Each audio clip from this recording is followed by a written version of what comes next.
Ohio DNR, what are you doing? So this video is kind of going to be funny, a little bit lighthearted, but the DNR just released last week their plans and any updates they're going to make to the new rule changes for next season. And I was shocked to see no mention except for one county of a reduction of bag limits. And that's awful considering how hard we got hit with EHD and kind of had a on par, maybe slightly above par, harvest reports come in. And it's like, wow, like we clearly as a DNR don't value the resource at a level we do when states surrounding us step in the same year that EHD breaks out and start limiting doe and buck harvests. So I think it's a little ridiculous, and I wanted to shoot a video on this. I thought a funny, cool spin would be, okay, if I was governor of DNR, what rule changes would I make?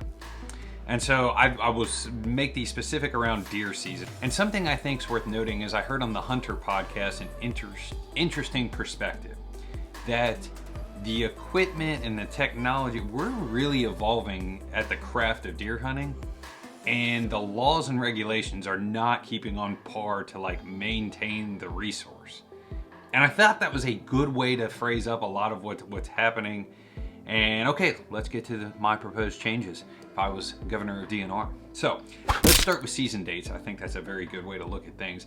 I'm gonna give stick bow guys the max time because they have the least efficient weapon, if you will. I feel like that's just logical, right?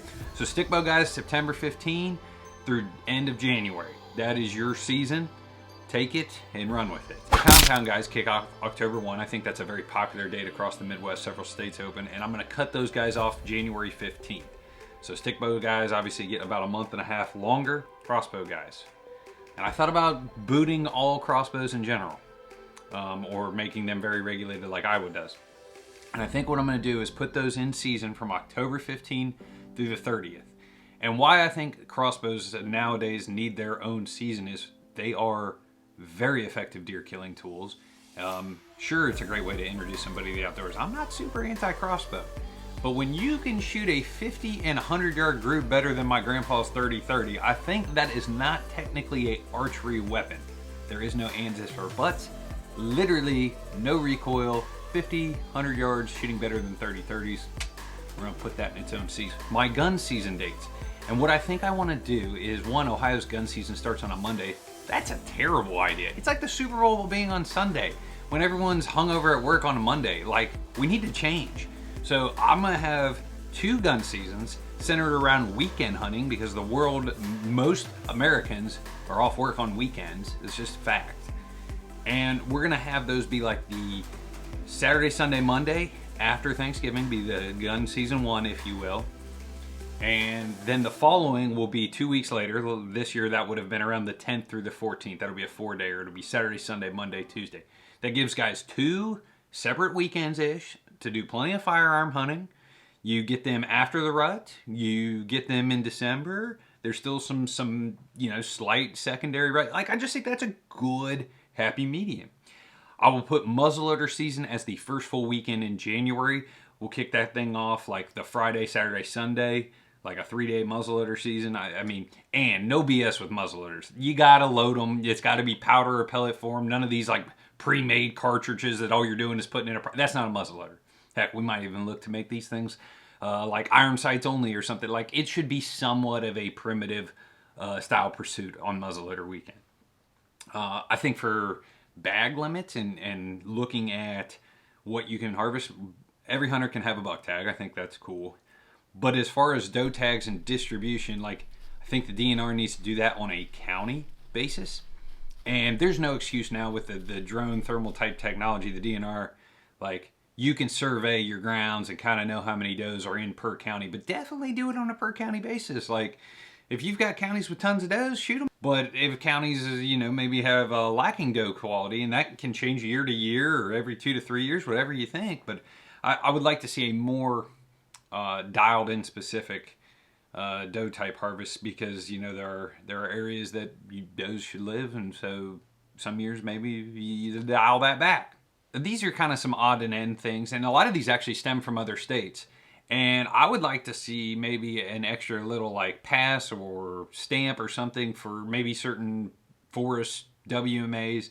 And honestly, that's to generate a little extra cash. Like even an extra $1 per hunter is a lot of dollars at the end of the day when everybody gets charged it. And that's for the DNR to maybe do things like food plots or buy these, you know, additional research, put in better archery ranges for the public.